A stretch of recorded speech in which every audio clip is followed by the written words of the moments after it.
గత 3 రోజుల నుండి దేశ రాజధానిలో ఏఐసిసి కార్యాలయం ముందు లంబాడ జేఏసీ సంఘాల ఆధ్వర్యంలో తెలంగాణ నుంచి విచ్చేసినటువంటి మా అక్క చెల్లెల మా అన్నదమ్ములందరికీ మరొకసారి వారికి కూడా ధన్యవాదాలు తెలియజేస్తూ, ఏదైతే గత 10 సంవత్సరాల తర్వాత కాంగ్రెస్ పార్టీ అధికారంలో వచ్చిన తర్వాత కాంగ్రెస్ పార్టీని అధికారంలో తేవడానికి బంజారాల పాత్ర ఎటువంటిదనే దాని గురించి ఈరోజు గౌరవనీయులు అడిషనల్ ఇన్ఛార్జ్ గారు దీపాదాస్ మున్షి గారు, శ్రీమతి దీపాదాస్ మున్షి గారు వారు కలిసి వారికి వివరించడం జరిగింది. వారు చాలా సానుకూలంగా స్పందించి వారు కూడా మాతోటి కొన్ని విషయాలు తెలిపించారు.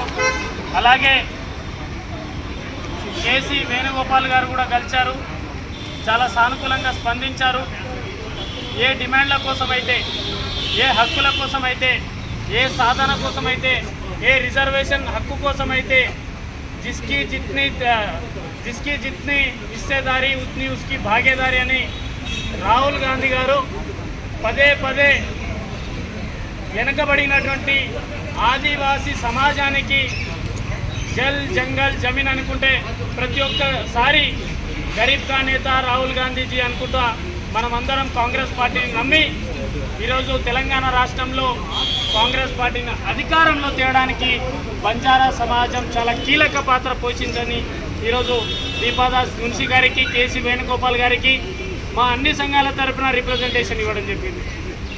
ఈరోజు బంజారాలు ఏ విధంగా అయితే కీలక పాత్ర పోసారో అదే విధంగా వాళ్ళకి రిప్రజెంటేటివ్ కావాలి, మాకు రిప్రజెంటేటివ్ కావాలి, క్యాబినెట్లో మాకు ఒక మంత్రి కావాలని వాళ్ళకి గట్టిగా అడగడం జరిగింది. వారు దానికి సానుకూలంగా స్పందించారు. అలాగే ఏవైతే ఇప్పుడు కార్పొరేషన్ పదవులు ఉన్నాయో ఆ కార్పొరేషన్ పదవులలో మాకున్నటువంటి రిజర్వేషన్ శాతాన్ని మీరు తప్పనిసరిగా ఇంప్లిమెంట్ చేయాలని కూడా కోరడం జరిగింది. అలానే వారి దృష్టికి తీసుకెళ్ళాము. ప్రతి క్యాబినెట్లో ఒక స్టేట్లో ఒక క్యాబినెట్లో మా బంజారా సమాజానికి సంబంధించినటువంటి ఒక నాయకుడు క్యాబినెట్ మంత్రివర్గంలో స్థానం ఉండేది. కానీ దురదృష్టశాతం 2003 డిసెంబర్ ఎలక్షన్ తర్వాత క్యాబినెట్లో బంజారా నాయకులు లేకపోవడం చాలా బాధాకరం, బంజారా సమాజానికి చాలా అవమానకరంగా ఉందని చెప్పేసి ఈరోజు దీపాదాస్ మున్షి గారికి కూడా తెలియజేశాం. అలాగే అన్ని విషయాలు కూడా మాట్లాడడం జరిగింది. దీనికి వారు స్పందించారు.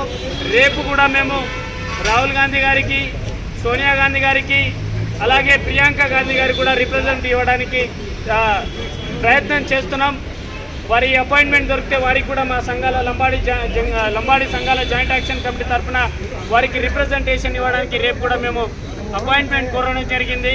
వారి అపాయింట్మెంట్ కోరడానికి ఇంకా చాలా విషయాలు మాట్లాడాల్సి ఉంటుంది కాబట్టి మాకు సమయాన్ని ఇచ్చినందుకు దీపాదాస్ మున్షి గారికి, అలాగే కేసీ వేణుగోపాల్ గారికి ధన్యవాదాలు తెలియజేస్తాను.